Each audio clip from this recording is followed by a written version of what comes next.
Hello and welcome to Prix Xi'an coverage for the MSEM format.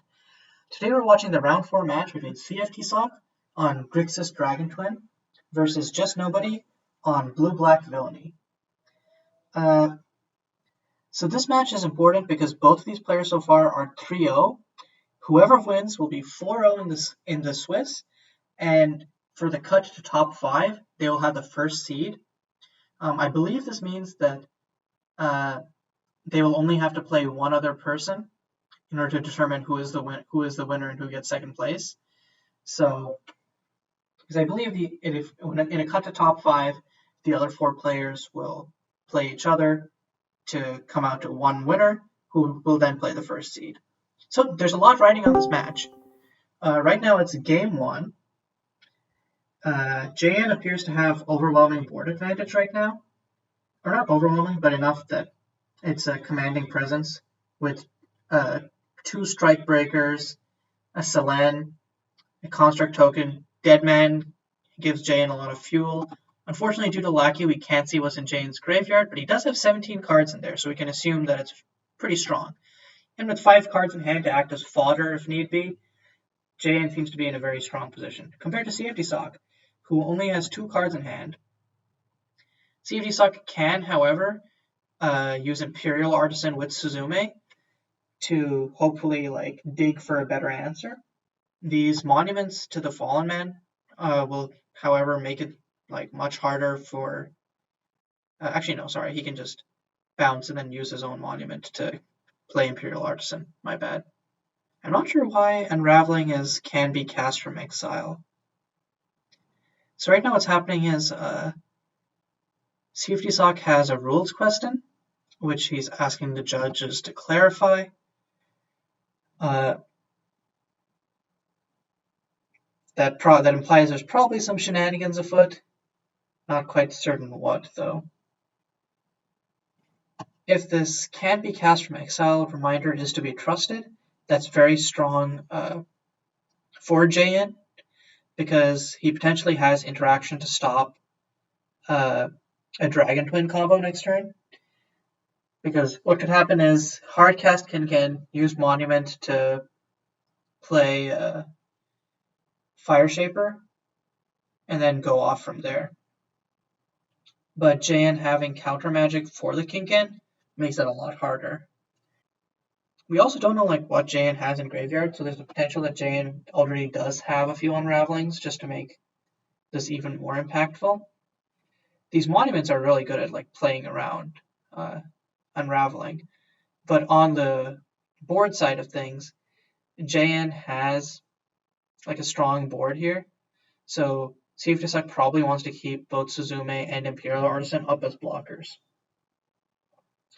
So cftsoc has just gotten back the ruling from our secondary judge, Pipsqueak. So as per that, I guess as a result of that ruling, cftsoc is going to activate Monument. One of 2 cards in hand, so let's see what this is. I guess he's JN himself says it, with 2 cards in hand, activating Monument. Is JN planning to do something else in response? JN might have hand attack, right? No, JN can't. Does Deadly Manipulation ignore timing restrictions? Would he be able to hand attack in response if he had hand attack in graveyard? I'm not certain. Well, actually, that might be a good thing for you to clear up, Pip. I was just wondering if JN had hand attack in his graveyard, would he be able to deadman for hand attack at instant speed? Would deadman allow him to ignore timing restrictions? Yes. Okay. No, you may cast it. I'm pretty sure there's a specific way the card is meant to work. Give me a second. Okay. I'm just checking, because if JN has a big graveyard there and one of those was hand attack, he could just play cftsoc right there by activating Deadman, get back Stolen Secrets, name creature, grab Fire Shaper in response. This Fire Shaper on the Deadman activation is pretty good because it gets back cftSoc's Bard, which means his board presence is suddenly looking a lot stronger. And I don't know what else cftSoc has in Graveyard to put on the Bard, but it could be potentially, like, Bard is just a really strong card and not something that you want to let cftSoc be able to loop.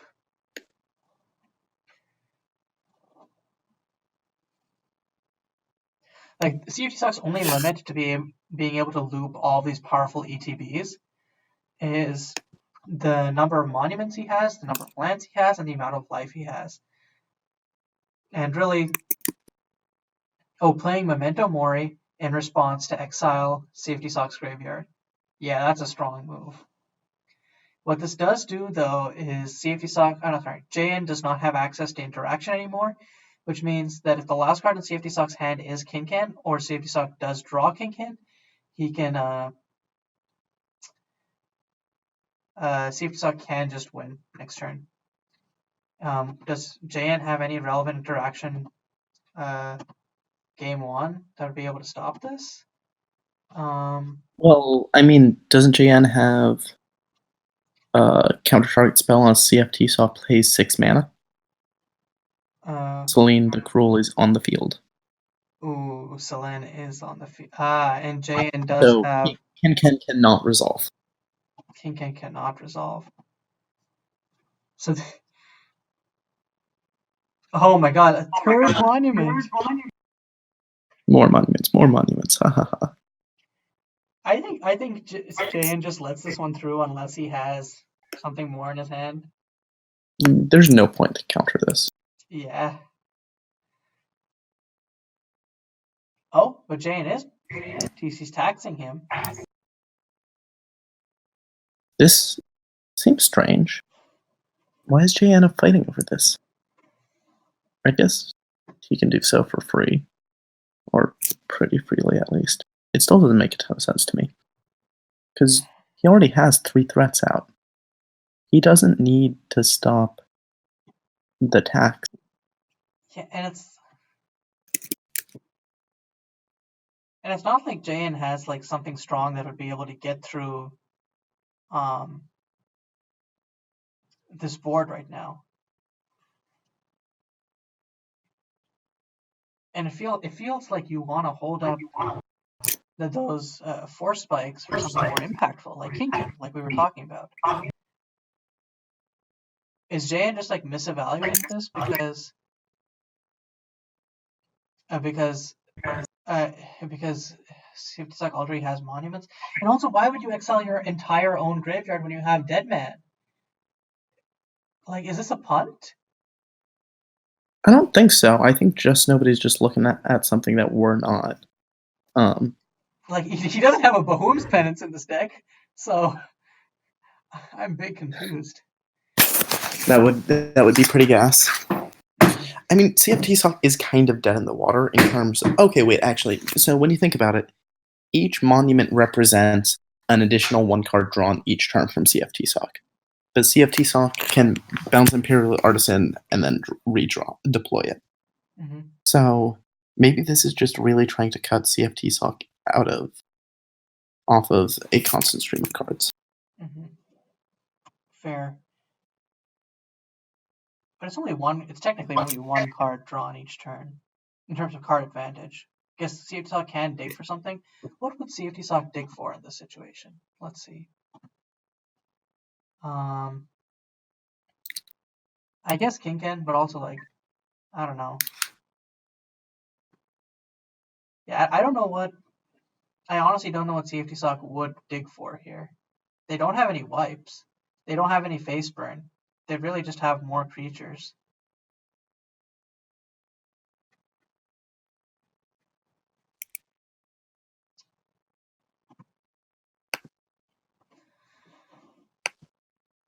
So I guess they're leaving...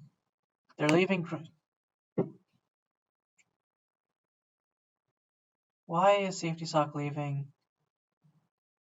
I mean, I don't think it helps cftSoc to do things on this turn.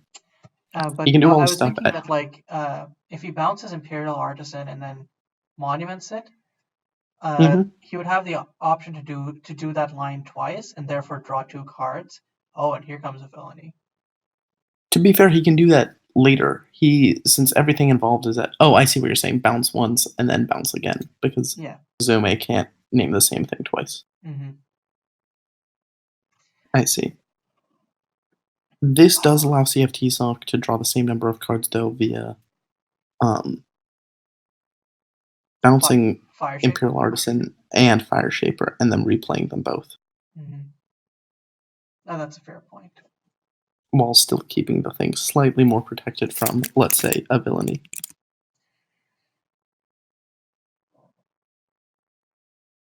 Really, what cftsoc needs here is King Ken.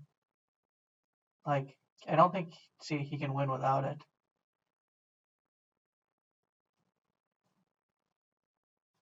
Also, Pip, do you know how Unraveling came to be able to cast from exile? I assume what's that blue-black counterspell? Oh, Thought Blossom? Yeah, I assume a Thought Okay, Blossom. Thought Blossom. That would make sense. Oh, and Wave of Decay I'm for... scrolling up through the graveyard and seeing. Oh, that's powerful. So this would kill Fire Shaper Adept and Suzume Yeah, it was a with Thought Hero. Blossom. Well, no, it's not going to kill anything. Why? Because he's going to bounce it? cftsoc can just pay 3 life and bounce everything in response. Yeah, but then that's a problem because JN can then attack in for 1, 2, 3, 4. Yeah, but cftsoc wasn't likely going to block anyway. Although, can just bounce. I mean, cftsoc I mean, would have to block. I think cftsoc would definitely block and like... isn't going to want to block with a Fire Shaper, and once the villainy comes down, didn't want to block with Imperial Artisan or Suzume anyway, because then they're in shock range. Yeah, but they can block and then bounce themselves. Also, could just bounce them now and then replay them in order to block. Oh, that's fair. But then replaying them becomes a danger, because then you don't have protection for them. If JN has like, let's say two more villainy triggers directed at Suzume, like then you're just screwed.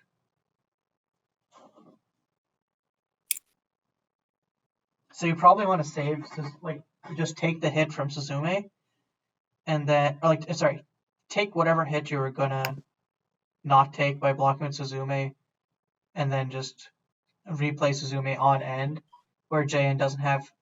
Does JN have instant speed ways to kill? No, JN does have Through the Ashen Gate. Oh my god. Oh, that's. Oh no, cftsoc bounced. Yeah, that's a problem.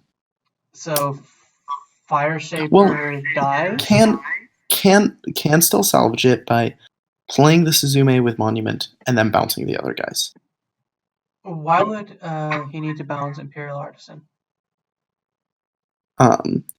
This actually, yeah, and notably, this still means Suzume doesn't die to wave and can still block.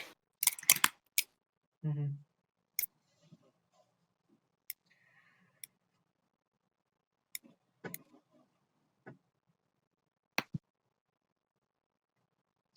And another good part of this is, another good part of this is JN is now off interaction again. So if cftsoc draws King Ken, it's game over.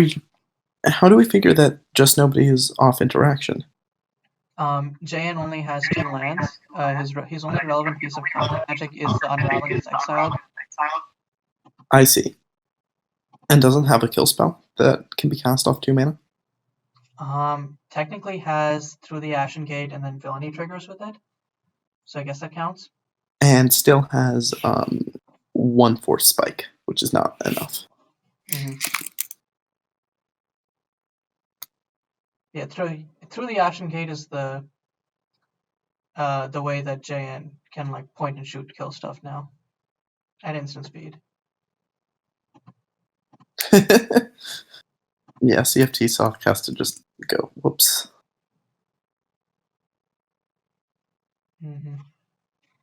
Yeah, because Fire Shaper is just that important. Notably, cftsoc is dangerously close to dying to face burn. Like actually, if JN has both through the Ashen Gates right now, like cftsoc just dies. But actually, I should go back and check whether JN exiled any of his through the Ashen Gates earlier. I don't believe he did. Spike. I didn't see any. Just gonna check real quick. And yep, it doesn't look like there were any.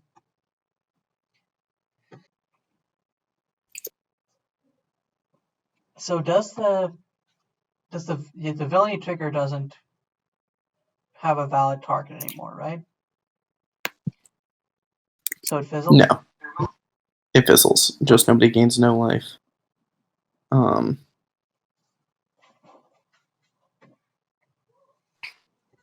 This is a very tense situation.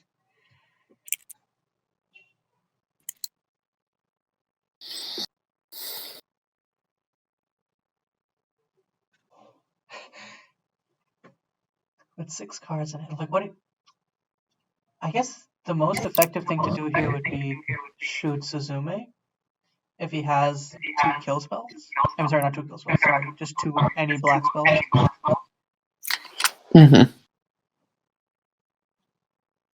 So also, every time JustNobody casts a spell, he does draw a card. Yeah. So what is JN thinking of? What could the line that he's waiting for? Okay, so I guess JN is just like, because yeah, I think cftsoc only. I think JN pretty much has this game locked, and he's just trying to figure out like how does he lose and play around that. He loses by cftsoc drawing Kinkan and another Granny. Right? Because cftsoc, yeah. Like if JN kills this Granny. Because what cftsoc will do in response is he'll bounce Imperial Artisan and then drop Imperial Artisan on end to draw another card. And if Suzume and Kinkan are in that, he wins. Otherwise, cftsoc is just gonna lose. Again, the ideal would be through the Ashen Gate ×2, because then JN can safely snipe Suzume and also have a kill spell up for next turn.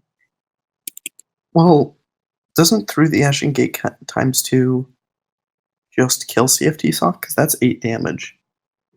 Oh yeah, and then there's JN just 4 attackers. This is main one. So yeah, through the Ashen Gate X2 would just kill cftsoc.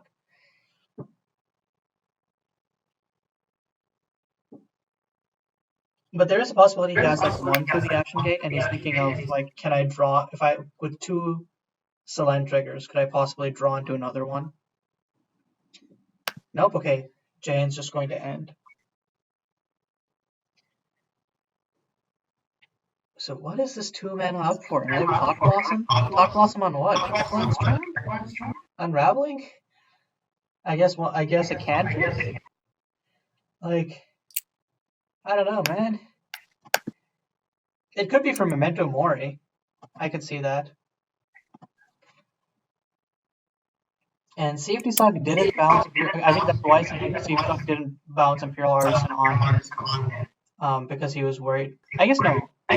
Going to a life total of 8 is pretty relevant. Yeah, that's also fair. Versus being at 9. One of the things that I've always been interested about is the fact that Grixis Ninjas pressures its life total so heavily, and how the natural predator to that is a bunch of burn. Mm-hmm. And I think that's we're also seeing why fifth Dragon's list this time had that 1 Ninja Tribute card, which gains you 3 life on ETB. Mm-hmm.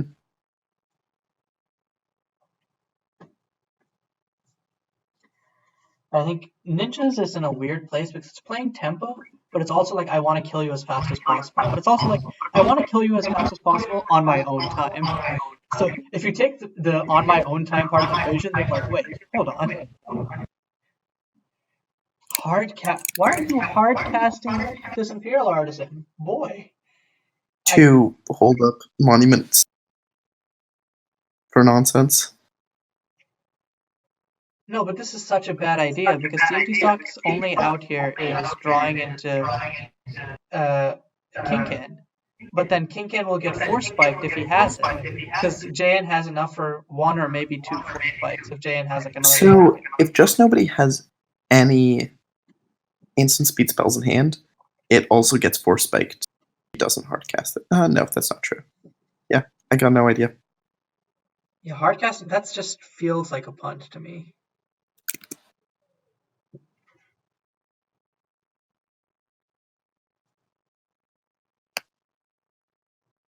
Like if you have Imperial Artisan in hand, you can safely bounce one Imperial Artisan. And if JN tries to Memento Mori, you just flash in the other Imperial Artisan. Right? Like, it can't just be me.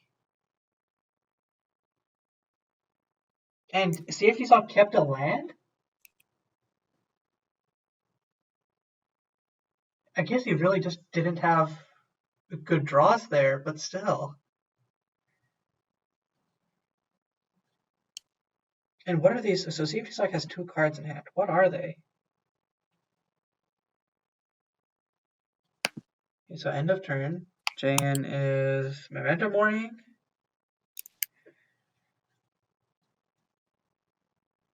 Oh no. I honestly completely forgot that he had Dead Man. Dead Man for what? Enchantment? Stolen Secrets.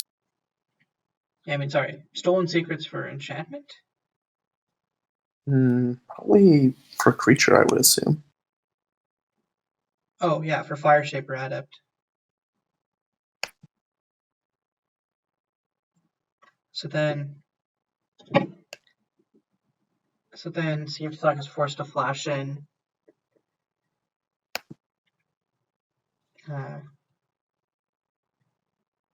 Stolen Secrets only names on resolution. So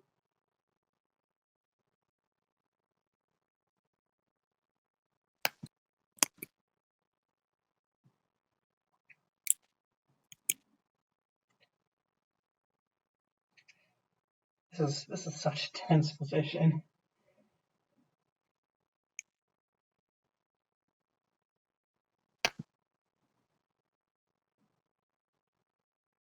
And JN has 5 cards in hand. He could easily just have the burn with Villainy. And even if he doesn't just have the burn with Villainy, Celan is going to draw 2 more cards here. He draws another card for turn next turn. Okay, I don't see a way that I'm pretty sure cftsoc beats. I think cftsoc's just dead. I'm not sure what cftsoc's out is in his end step, and I think if JustNobody untaps, he has lethal in like 6 different ways. Yeah. Oh yeah, I missed the 3 construct tokens just hanging out with Villainy on the side. Yeah, just swing out with if cftsoc swings out with sorry, not cftsoc. If JN swings out with everything, best case cftsoc takes 5, and then only 2 Villainy triggers are needed to kill. Actually, 1 after this one resolves. Which JN has that in graveyard. Yeah, this is over. It's trivial. Yeah.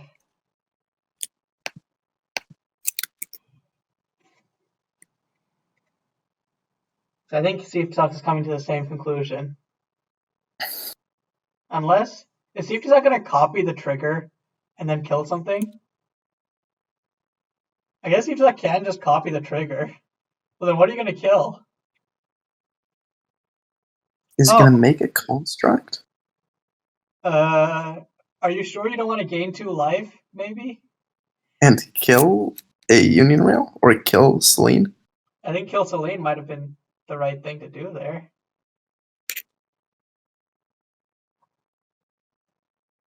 I don't know. I'm not sure if this is a pun or if cftsoc is playing around something that we're I'm not just not seeing. seeing. Yeah. Why are you only changing your life down by 1? Oh. Oh, copying both triggers. Okay, I completely see it now. I don't.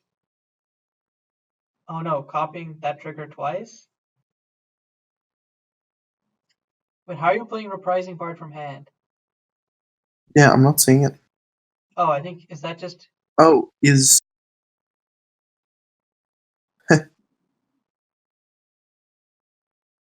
Oh, no, that was for the Stolen Secrets. I see. Oh yeah. So then cftsoc gets shot for 2 in the face. Is that not happening? Are you not getting shot in the face, cftsoc? Yeah, you could have copied the villainy triggers, dude. No.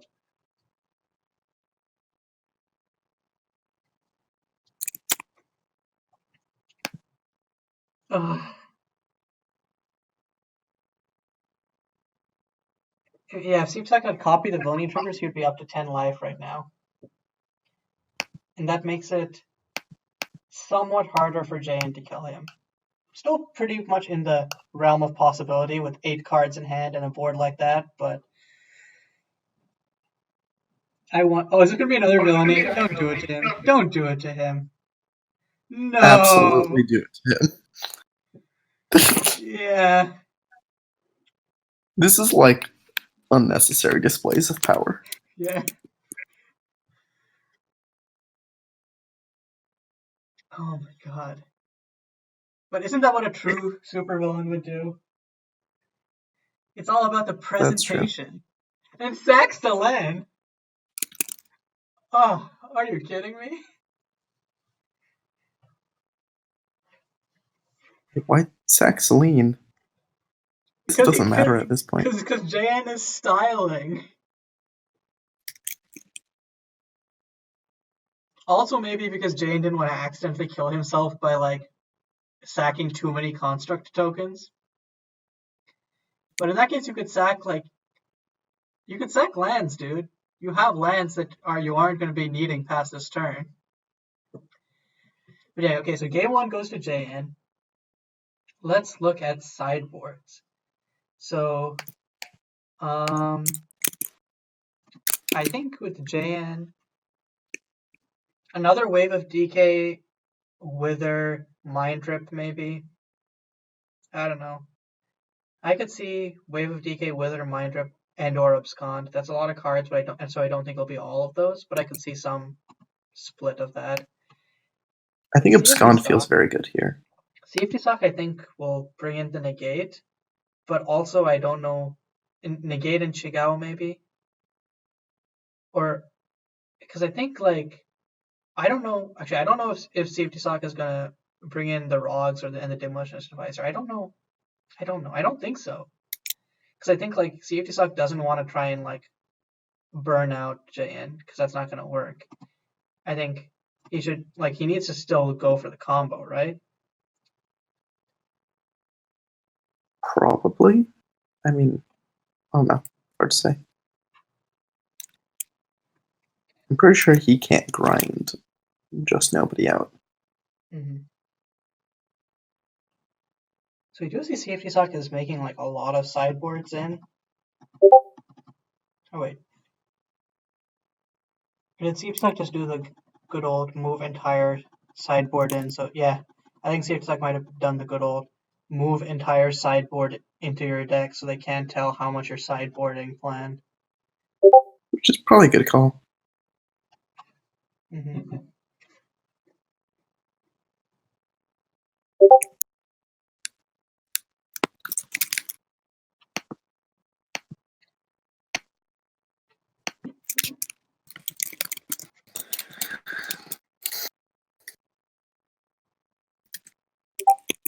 Okay, so they've drawn hands. They're ready to start game 2.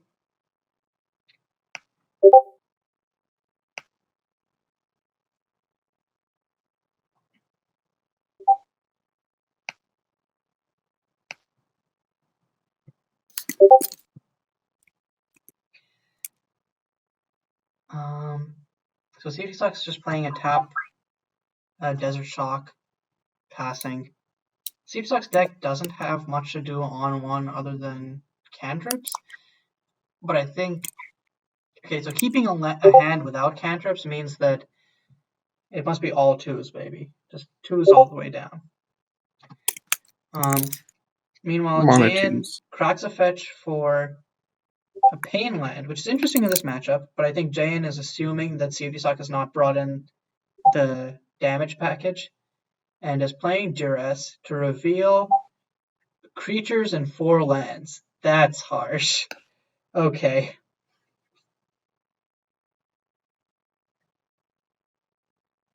So I guess cftsoc was just going for, I will draw into value, and Imperial Artisan will help me get there.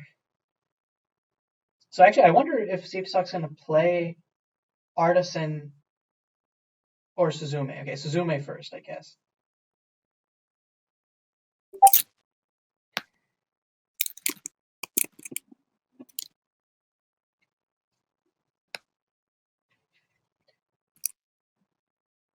Oh, and Jayan just playing Cradle of Corruption tapped? Does that mean Jayan has... Does that mean that Jayan has another piece of hand attack or a cantrip or something? But also, like, these pain lands are really...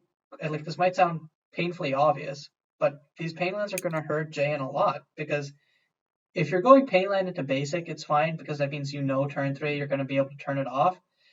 Here, not so much.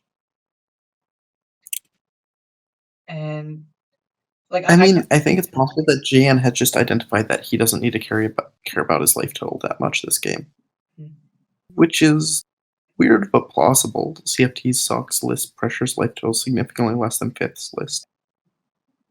Yeah, I mean, that depends on like whether or not he thought cftsoc would bring in the sideboard thing of Rogs and etc. I think some number of Rogs could come in just because with Reprising Bard it presents like a good threat, but I don't know. And do you want to like answer some of the stuff that Jan has? I don't know, maybe. Hey, I forgot. I forgot Rogs as removal.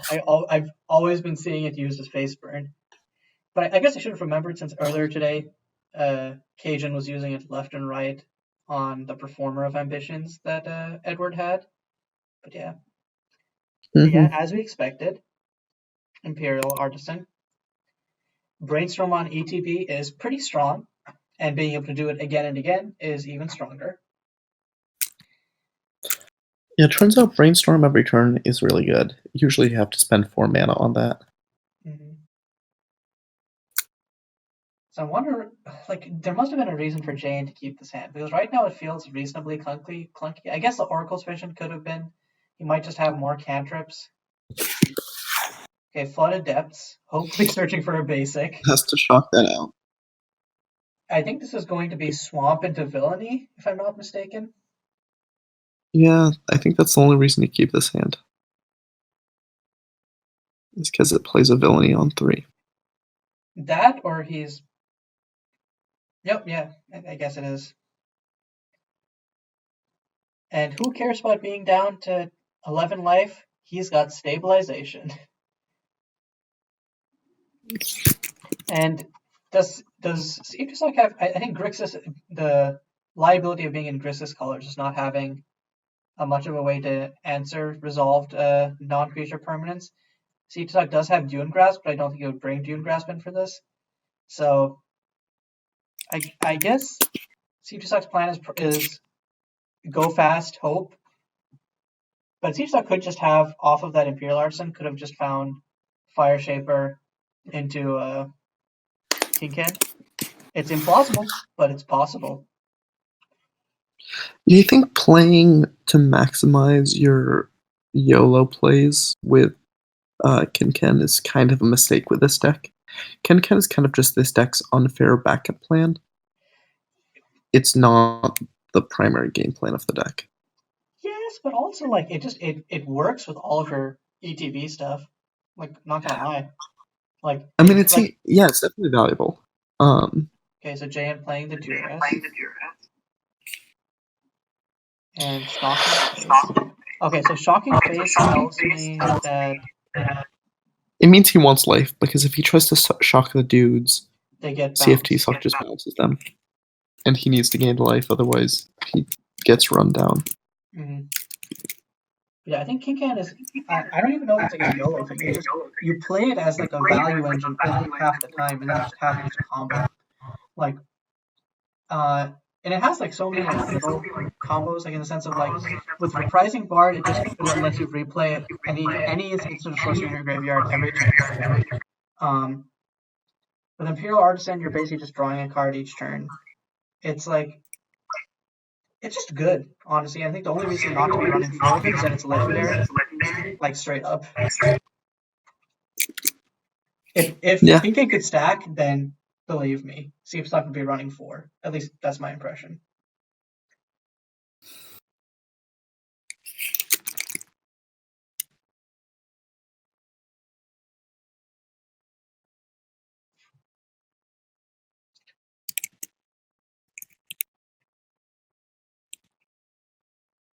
So cftsoc, okay, so just letting the Juris resolve. I guess he was thinking whether he should frogs or Dark In response. yeah. I think Rogs in response would have been fine. Actually, I think cftsoc should have Rogs in response, not gonna lie. I guess that means that he's trying to use Rogs as removal. I mean, I think JN just takes Rogs here, right? Out of Chigao, Darklands Charm, and Rogs. Also interesting to note is that Chigao means that like he did sideboard Chigao in, which I don't know if I agree with in this matchup, but I'd be interested to hear his rationale after this. And yeah. It's possible he just wants to try to grind JN out. But like, I guess if you have Granny, then like you just big bounce. You know? Like bouncing is just better than like Chigaoing most of the time because of what you're saying with like the triggers, etc. Oh, into Stolen Secret. Oof.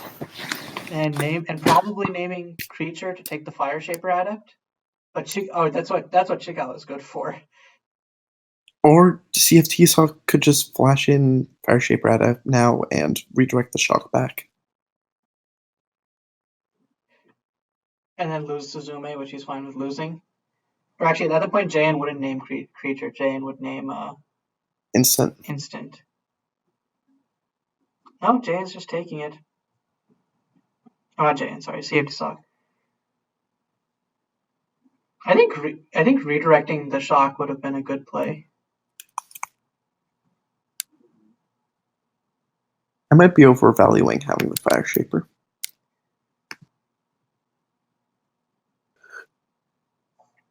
I genuinely don't think. Yeah, I don't agree with either of those plays by cftsoc, honestly. But is this okay? Oracle's Vision. I thought it was going to be third hand attack, and that's just over. Yeah, look at this. The villainy is so good at stabilizing. But I guess JN has 3 cards in hand right now. But yeah, I wonder if just to keep the life totals down,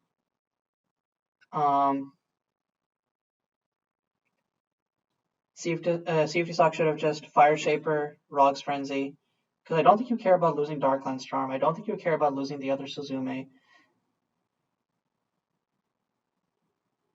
So I guess probably on end step here, Darklands Charm to get back Fire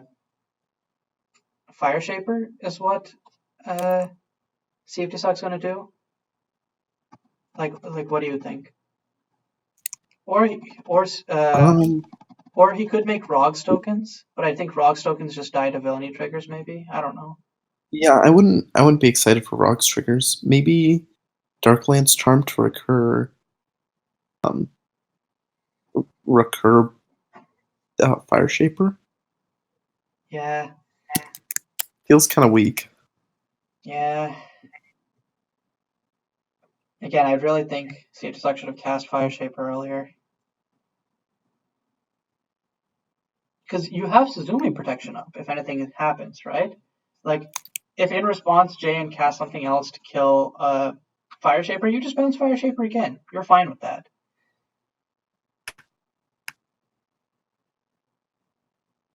Okay, so cftsoc is making ROGS tokens. Notably has 5 power on board, which means assuming JN plays nothing else, JN's on a 3-turn clock, but we know that that's not going to happen, and JN is going to have villainy triggers. So. Although. Also, I think, He's I don't know if I agree denying- with getting a swamp here. I think getting a mountain would have been better because it gives you the potential to hit the combo.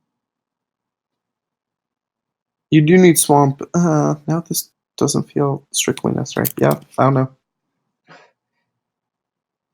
I don't think JN has anything at 1 mana at instant speed other than through the Ashen Gate, and I don't know why he would through the Ashen Gate in response to. I guess JN has Seal the Tomb, actually. Never mind, I lied.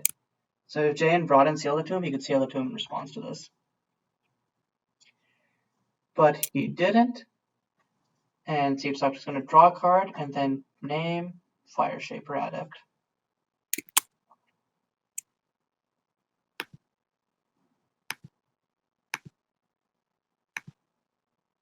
And I guess that Wayfarer Shrine is why he didn't search for a mountain there. Probably going to search for a mountain now.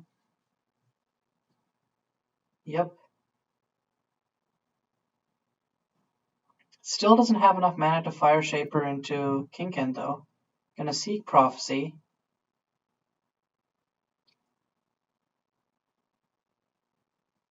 We can't see what the revealed cards are.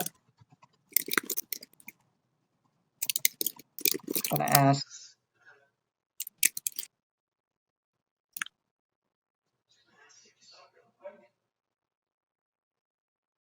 Oh, okay, so it's ROGS and then 2 Reprising. What do you think that cftsoc should take? Oh, I take the Reprising every single time here. Oh yeah, because ROGS goes to grave. Oh duh. Yep. Then you play Reprising, and then you can bounce it and then just keep shooting face for 3 each turn. Or 5, puts them down to 8. Yeah. Yeah, that's just the play. Swing out with everything.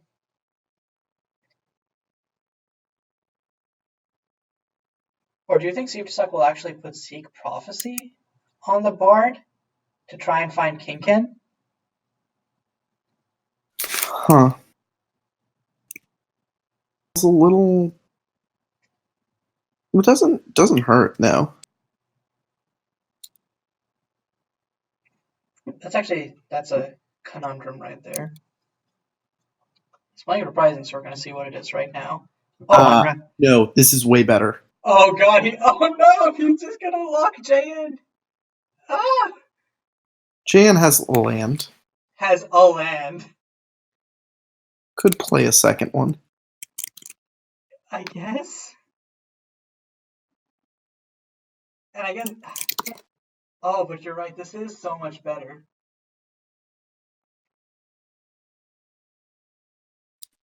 I guess just do it right now, cftsoc. Come on. You got it. Yeah.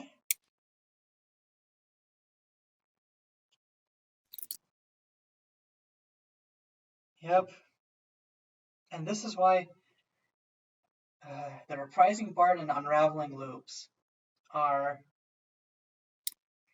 reasonably unhealthy, which is why I'm glad that Reprising Bard is being changed to no longer accommodate such loops. So JN does have 2 lands here.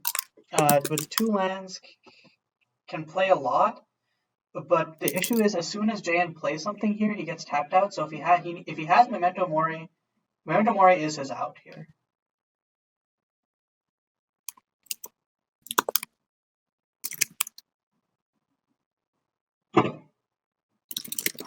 Yeah. So actually, yeah. So what else does Cajun have as an out? So, actually, sorry, not Cajun. Sorry. JN has Seal the Tomb as an out, and Seal the Tomb, Stolen Secrets, or Memento Mori. Those are the 3 outs that JN has here.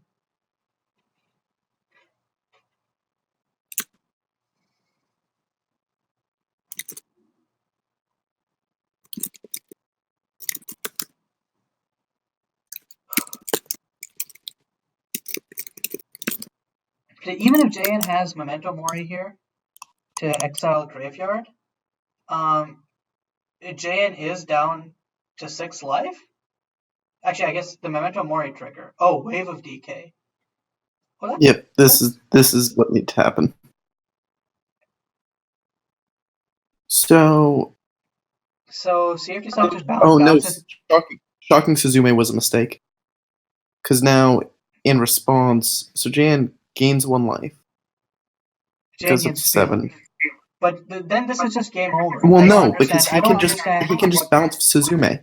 Yeah, I don't understand. This is just JN just lost himself this game.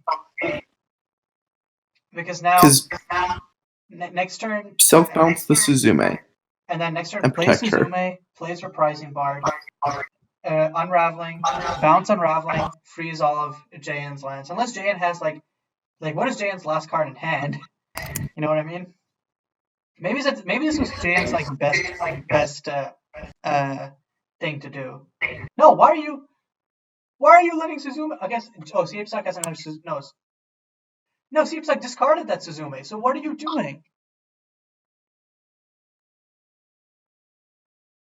Yes. Oh no. Oh no. No. Me very bad is like. Oh, no. Not an ideal state. That's such a punt. Because cftsoc had the game there. He had JN just locked out for the next God knows how many turns. Oh my god.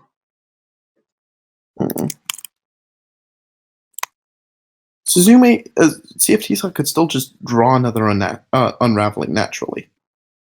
No, it's just wait. Oh yeah, I guess Unraveling or Suzume would do it here. Yeah. Is down to 1 Suzume left. Really? Did he mill the others? I guess had one in hand and then must have milled. I guess. Pretty sure milled another.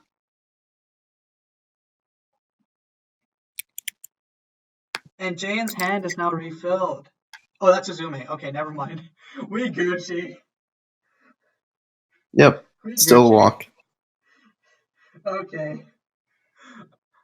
My opponent untapping lands? Don't know her.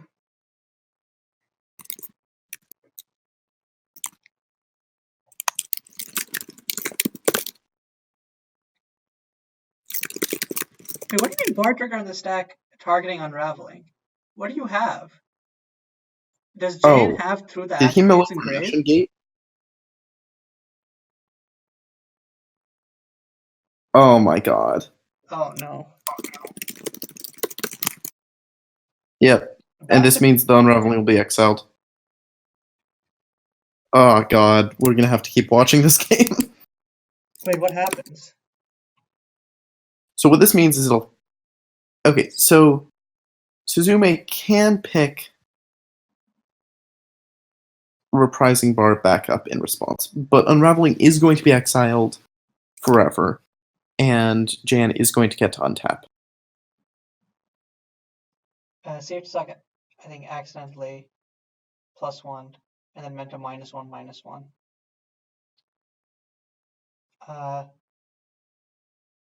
And this is why I honestly think Through the Ashen Gate was an experiment as a 2 of.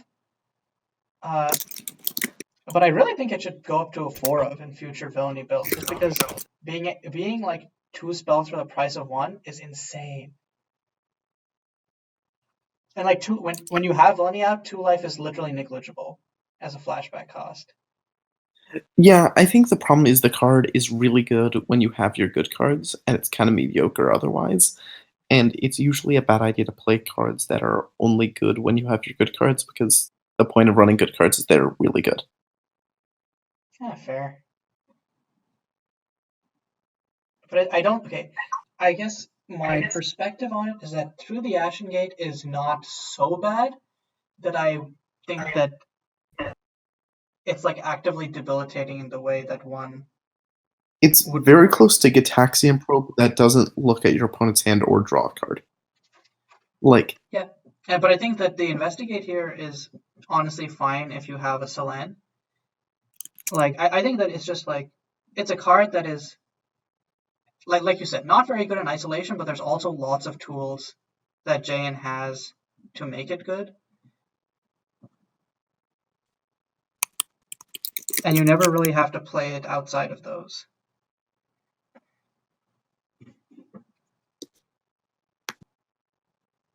So now cftsoc is in like a really untenable position of JN having 5 cards in hand, a way to draw a card. Is Rog still in? Does cftsoc have a Rog's Engrave? No, he exiled the Rogs to make tokens. Otherwise, Reprising Bard could still be the hero here.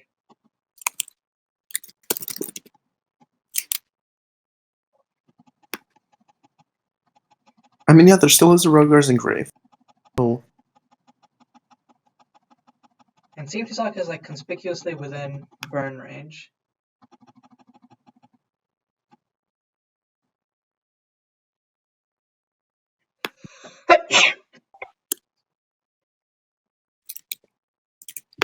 You're welcome for that insightful commentary.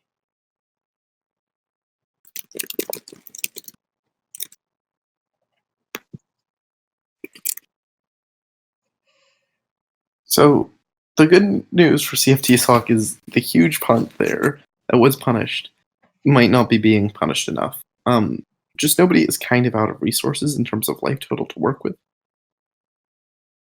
Wait, and I think there's some hesitation here with well, I mean, if cftsoc gets to take another turn and plays the Suzume and Fire Shaper, and JustNobody doesn't kill the JustNobody doesn't have a way to threaten to kill the Reshaper in response, he dies. He's at not a lot of life. How does he die? And also having not a lot of life makes casting things like Dark Bargain a little scarier, although he does get shocks. So I don't know. Basically, I think JustNobody is in a good position, but he needs to run pretty hot off the top of his deck.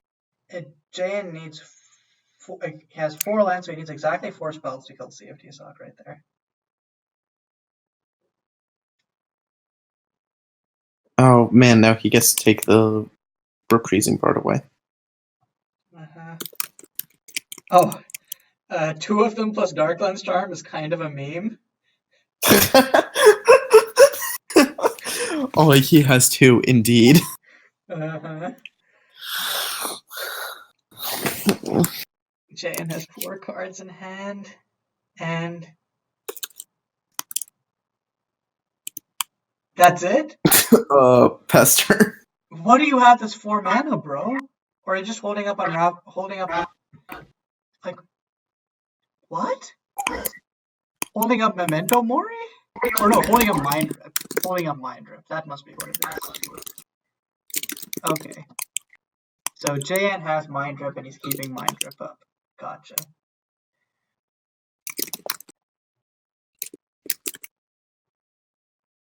So we know that JN has Mind Rip and not 3 more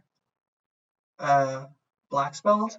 So probably has like some number of Selen or Union Rail in hand. So swinging out for 3.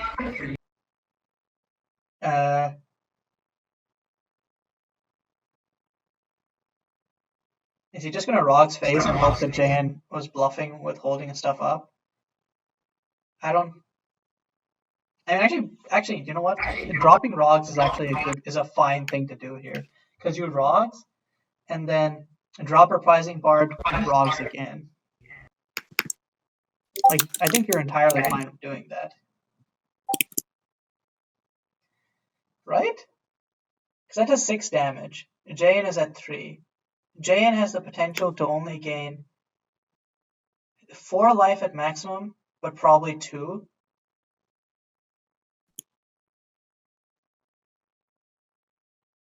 I mean, actually, this is assuming that JN doesn't. If JN has Mind Rip, then then the first Rogs doesn't resolve, so only the second Rogs resolves. And then JN will still have 2 life. I mean, all of this is assuming that the line that cftsoc is waiting on is having Rogs in hand. But I think that's the only thing that could be making cftsoc think like this. I'm pretty sure cftsoc has Rogs in graveyard also. Yeah, but Rogs in graveyard wouldn't kill JN this turn. I mean, I'm assuming because JN has mana up that they have something to play at instant speed and then shock with villainy. Or they're holding up mana for or they don't have any 1-mana spells and they're holding up mana for the clue. But that doesn't make as much sense to me because all of their 2-mana spells are reasonably good here. Yeah, that seems unlikely. Like having a blocker is just fine.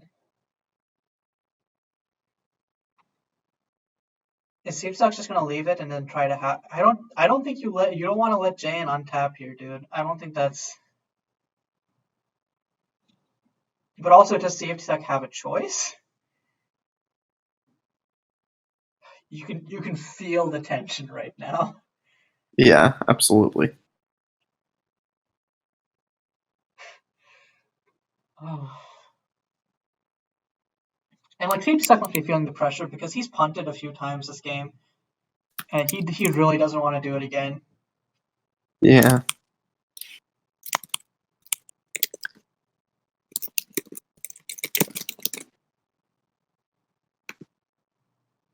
Okay, tapping Mountain Swamp, Reprising Bard is coming down. Does JN have a response here? Hey, you want to hear a cool combo?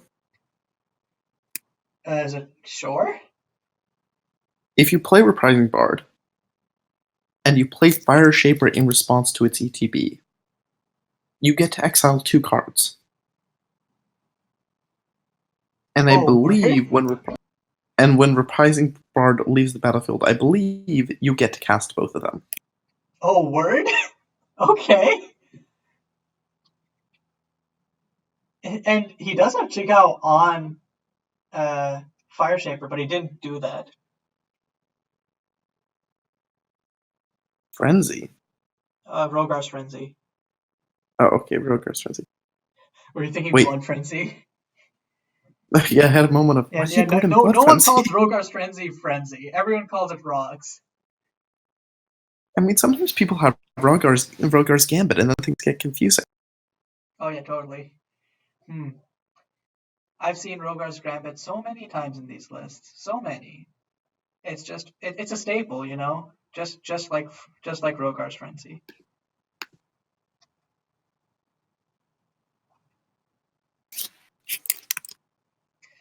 So JN doesn't seem too worried right now, which tells me he probably has something to gain life at instant speed.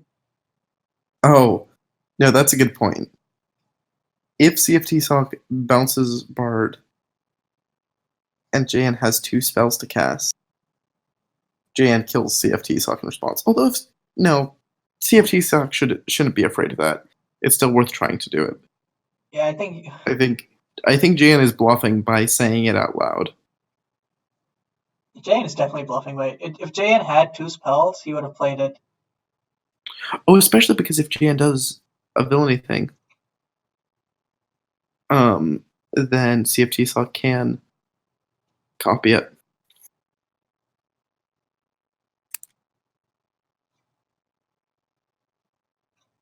Oh yeah, if JN kept in the Thought Blossom, what a world it would be. Oh no!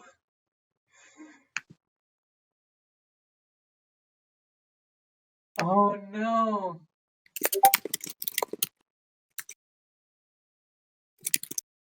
So I guess Fire Shaper copy the trigger. How else? Yeah, that doesn't feel good here. Well, like, what else can he do to not die next turn? No, he has to do it. Yeah.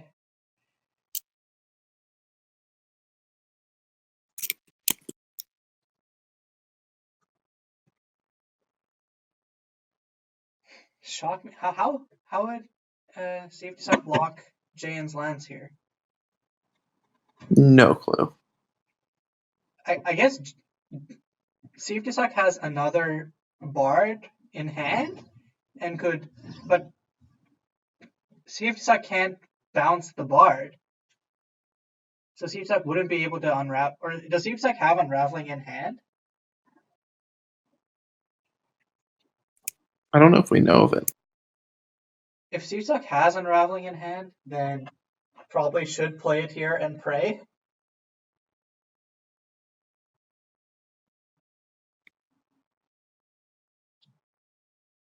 Yeah, I think if you have unraveling, locking JN's lands down is way better than letting him untap.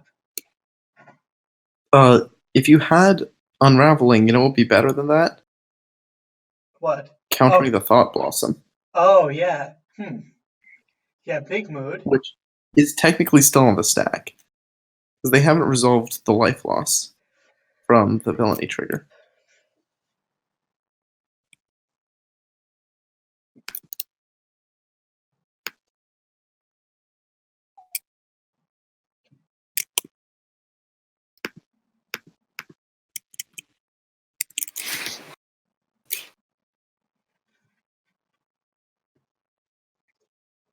I swear this one turn has been going on for 20 minutes.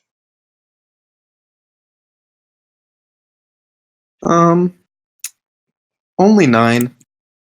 Oh.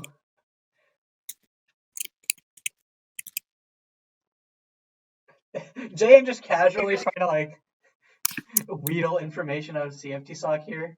That or JN thinks he's already won.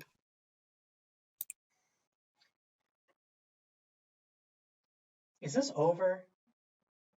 Like, was cftsoc saying, why am I so bad at this game, him conceding?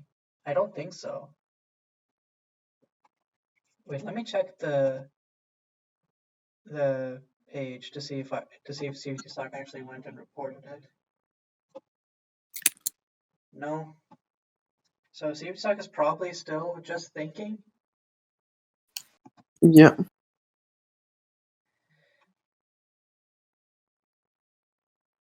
I mean, you told Matt the game isn't over, but I feel like this is going to be over one way or another soon. And I really just wish we knew what each player has in hand. Yeah. cftsoc is thinking of whether they have any outs. You do have an out of like copying Fire Shaper, copying Villainy Trigger. Life totals don't change, and then you have to rely on JN not having a black spell in any of the cards in his hand, or not hitting a 1-mana 1 off of the Investigate. Or the Dark Bargain. Oh, yeah. What would the Mountain Spring have allowed him to do? cftsoc has scooped. But yeah, so that's a 2-0 for JustNobody, and JustNobody takes the coveted 4-0 position in the bracket, which makes him first seed, and that determines, I mean, actually, our top 5 was already determined previously, but that determines the seeding for our top 5.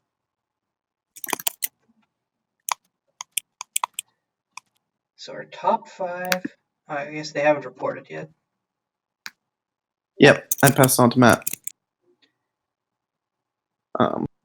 So what was series. cftsoc out if he had that land? Was it? I have no idea. Also, your mic is muted. I don't know if that's intentional or not, but that is the thing. Oh, okay. I didn't realize that. I'm back. Okay. Hello. Hello. So Yeah, that was what a an weird intense game. set of games, but wouldn't have it any other way. I didn't realize how punishing that lock with Bard and Unraveling could be. I was very lucky that I had an out to it. Oh yeah. Otherwise, you would have just been dead there. Or maybe not. Otherwise, I was absolutely dead there. Mm-hmm. But in like 2 or 3 turns, if I don't draw a lot of mana, dead. Are you? So does that make you higher on Through the Ashen Gate now, or are you still just about fine with it as where it is right now? Uh, I still think it's certainly playable. I think playing a lot of copies is pretty risky because I don't like to pay 2 mana to crack a clue. I've never had that sort of mana sitting around in this deck. Which means that unless I've got Celine, it's kind of a do nothing. Unless I've got Celine or Villainy or Strikebreaker or something. So I would be cautious about including too many because they could stuff up your opening hand. Though even then, you can like discard them to Deadly Manipulation and stuff. Mm-hmm. But I was with that play, I was like, should I do a champion through the Ashen Gate just to commemorate the joys of stealing games with a spell from the graveyard? Oh God. So wait, one thing I wanted to confirm with you, like I think me and Pip were both wondering about this, is why did you go all in on Celine to counter that third a monument in game 1?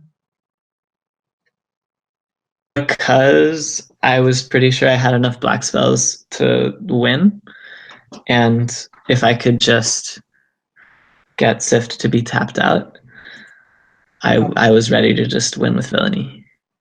Okay. So it wasn't that, it was just him playing a spell and you wanting him to pay mana.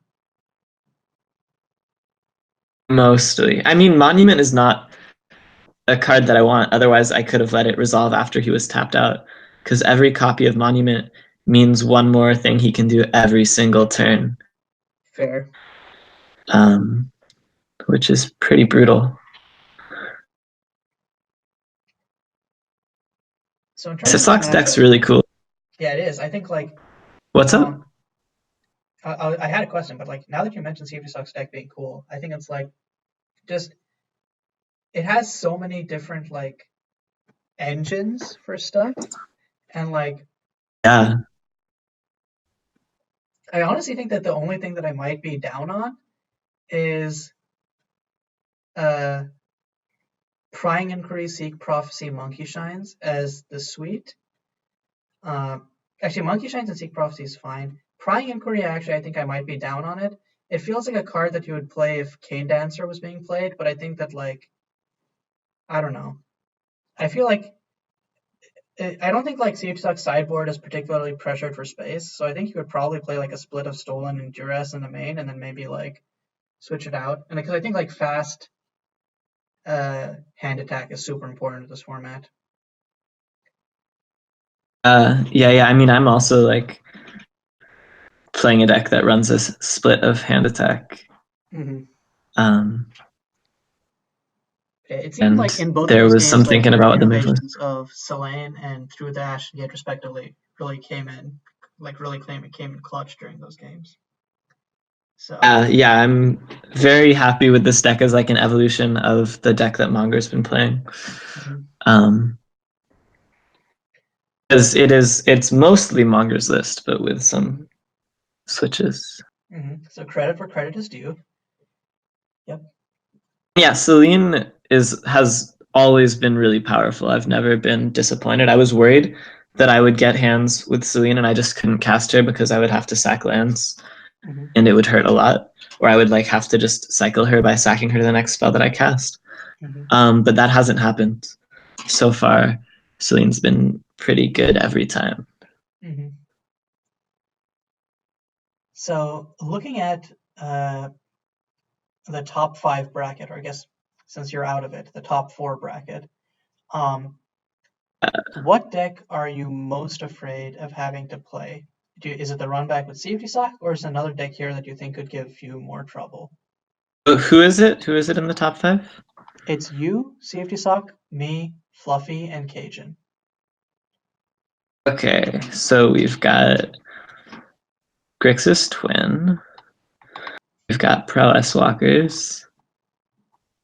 And Fluffy's on black-green tokens, and I'm on Obzon Prison, Enchantment Prison, basically. Oh, Fluffy's tokens deck's been doing well. I didn't realize. Yeah, I think that's everyone, exciting, including Fluffy themselves, was super low on tokens and then just swept the field, surprisingly. Yeah. I mean, they just wrecked me in the skirmish with a really interesting tokens deck. that I was very unprepared for. Mhm. So that's exciting that Tokens is getting there. And then we've got you on Obs on enchantment enchantments. stuff. hmm Yeah, abs and enchantments. And I'm over here on my blue-black shenanigans.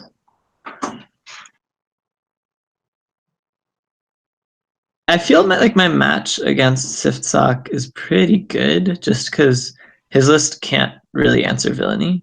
hmm Yeah, once villainy comes down, he has to either like somehow have burn that closes out the game faster than you can gain life back up, or he has to have Dragontwin just right there.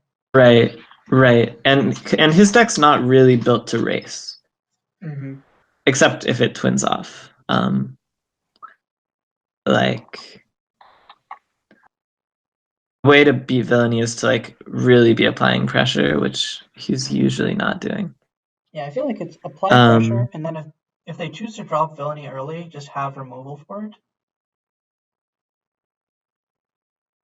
Yeah. Being able to answer villainy is real nice.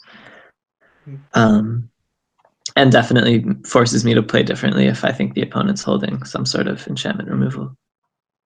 Okay, so you're main decking 4 Mercaccords. Wow, I've not fought this list before. Yeah, I kind of like I built this after last GP where I was like every match I'm bringing all my Mercaccords in from the side and they just do so much work. So why not just make a deck that does that except main board? Have you sided them out, or they're always doing work? Oh no, they're always doing work because I had them in my side last GP and then I would always side them in. Is what I was saying. Yeah, but I mean this GP, if you found the need to side them out. Wait, let me look at the bracket to remember. Versus Fluffy, Mercaccords on 2 just destroys them. Like, because their only removal for Mercacord is also on 2, so they just lose. So I kept 4 of them, and then game 3 I did turn 1 Mana Ascetic into turn 2 Mercacords, and they just conceded on the spot. So. Wow, I got a double buy for that win. That was a really high value game. Oh yeah. Welcome to 16-player GPs, baby. Cyan, I didn't actually play Cyan, but then I think Mercaccords versus Cyan would have been amazing because I put Mercaccords on 1 and then that just shuts off their entire deck. And then versus cftsoc, Mercaccords on 2 is how I won game 1 because that just shuts off his entire deck again. Game 2, game 2 and 3 I forgot how it went, but I think I just didn't see a Mercaccords either of those games, but I would have loved to. Because Mercaccords on 2, like everything cftsoc does that's important is on 2. And finally, versus Kevin, Kevin is the one matchup where I think Mercaccords isn't as valuable because Kevin has like multiple angles of attack in terms of like he has win cons on 2, win cons on 3. So I brought in Serene Prayer, took out all of my Fateful Journeys, brought in the Guiding Lights. And Guiding Light is really what won me those matches. Yeah, we're gonna have a really weird matchup if we end up facing off. Wait, let me look at your list again. Let me see what converted mana costs look like. I think you're slightly favored. My converted mana cost is all on 1 or 2, except for villainy, which is on 3. But I can abscond for any amount, which doesn't stop Mercaccords, but it does move Mercaccords and stop all of your other cards. So the abscond sack to Celine is my big out there. Oh, that's so dirty. Oh my god. Blue enchantment removal? Oh my god. I didn't really so I can't so I really need to be on the play and make sure that I like play Mercaccords on the play. Otherwise, like Celine just kinda I guess game 2, Celine plus abscond. Yeah. But I mean, so my match versus you is a lot of hand attack is I think my only shot. Yeah, and I think Hand attack, hand attack. I wonder if I I've just got a lot of cards that are really good against me and a lot of cards that do nothing against me. So it's like kind of a mix. So there's some cards in here that I do really die to. Guiding Light on black is a big bummer. Moon Rises can really screw you over. Mercantile Accord screws you over. Planner Eviction is removal for villainy. Serene Prayer just protects me from ever having to die. Flesh to Rot kills you if you have kills a giant board of strike breakers. I think right. game So two. if you've got like the full, once you assemble your full engine, I'm pretty much locked out, especially game one. Game two, I don't know. I think if I'm siding anything, it's just in numbers. I don't think I side in Spyglass. Definitely not. I don't side in Reconstruct. Chains, no. Chains. I don't see anything great for. I mean, guiding light. You bring in your guiding lights. Yeah, Guiding Light. Maybe one more Moon Rises, one more Planner Eviction, one more maybe I side out my Fateful Journeys. I don't know. I think I might side out my Fateful Journeys in that matchup and just rely on every card being live versus you in some form. Right. I feel like the thing about you can't really afford to mark Accords on 2 because you lock yourself out of Guiding Light, and I can still just go off with Villainy. But mark Accords on 1, and I can have a shot of answering. On 3 locks me off other Merc Accords, and it locks me off most of my deck. So yeah, Merc Accords on 3. If you're really, I mean, if you can loop, if you've got Reflect on Serenity and Flesh to Rot, and you can just loop Flesh to Rot, so I can never win with combat damage. That might be it. Might be it. You have to hope I don't abscond your Reflect. But so that'll be a weird matchup. I feel like Villainy tends to do well against these aggro creature based decks, which Kajin and Fluffy are both on. Mm-hmm. I'd like to think that just having Villainy and Wave of Decay puts me well above 50% in those matches. I feel like Cajun has a little bit more game against you, I feel, just because of walkers plus having some sideboard answers in terms of he has Guiding Light and the Farmer's Repos for Villainy, and the rest of your deck I don't think he cares too much about. You can Villainy his creatures and gain life, but then ultimately, as long as he's still I don't know. I feel like just having those is just strong for him.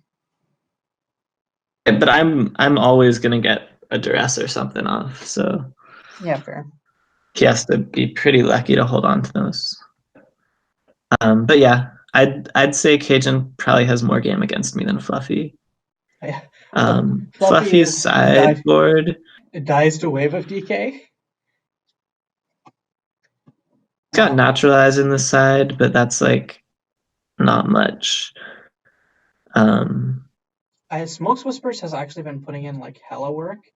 I would just not underestimate how good Smokes Whispers can be. Fluffy. And then 1 or 2 Grave could be strong in that matchup just to exile your graveyard if What do you get off Smokes Whispers? I don't have many cards that are good against me.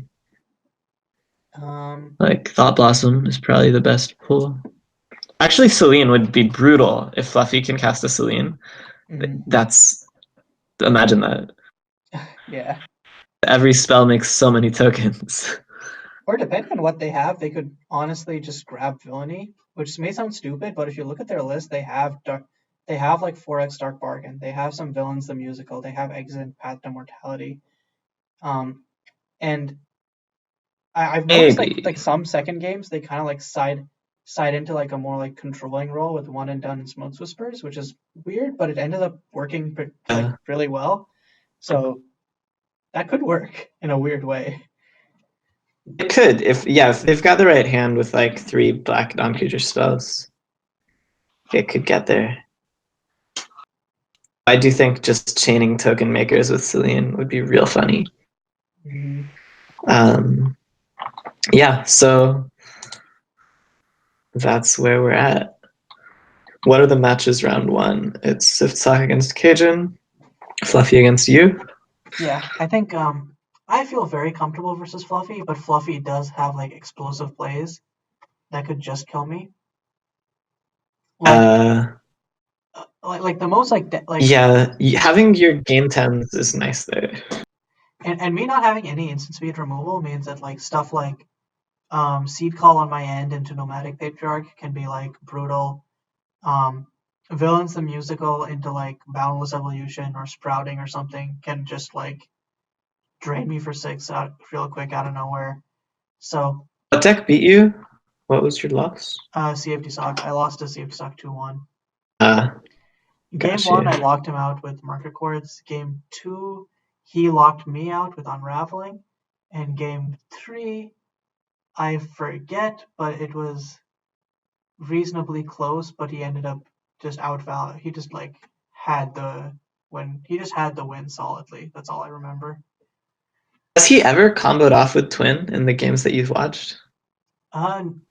No, I think like the what do you call it? The lock with Bard is what's happened far more often.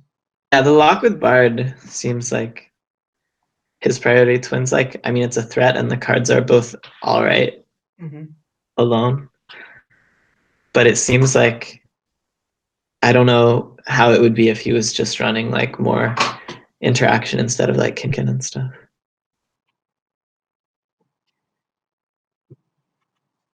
All right, well, I'm gonna go, but okay, it was nice good, talking to you, JN. good interview. Yeah, you too. Oh, wait, actually, one last question. I just remembered. Yeah, for sure. Since you're first seed right now, you're in a good position to win. What would you champion if you win this GP? What would I mean, so the obvious pick is Celine, because Villain's already got a champion. And so Celine sitting on the throne is like a pretty cool image. If you had a champion of that somehow, yeah, that'd be great. Yeah, and like she's definitely like a defining legendary creature that the deck's named after, and that's like the big innovation that's going on here, and like one of the few cards from DHL that's making the list. As far, I mean, Villain's really been like the MVP every match. So it's hard to say that anyone's more exciting. If I get some more, like if there's a card that wins me like a game in my finals when everyone's watching and it's like really spicy and exciting, I might have to go for that. And I am thinking of Through the Ashen Gate here because that card can make some real plays. Even when it's just like 1 mana for 4 damage.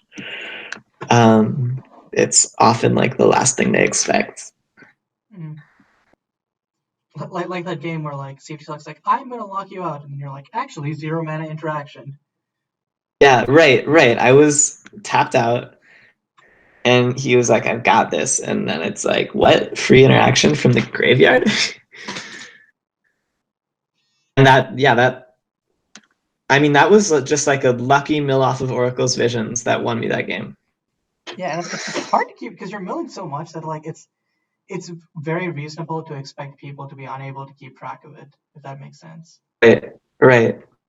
And I can discard the Deadly Manipulation if I end up with it in my hand. So it gives me a full card's worth of value before I want my free shock. So that's... I'd say we're at like 80% though for a Celine champion. Okay. I'll keep that in mind. Anyways, like I was saying before, nice talking to you. And have fun. See you around. Good luck with your games. Oh yeah. All right, bye.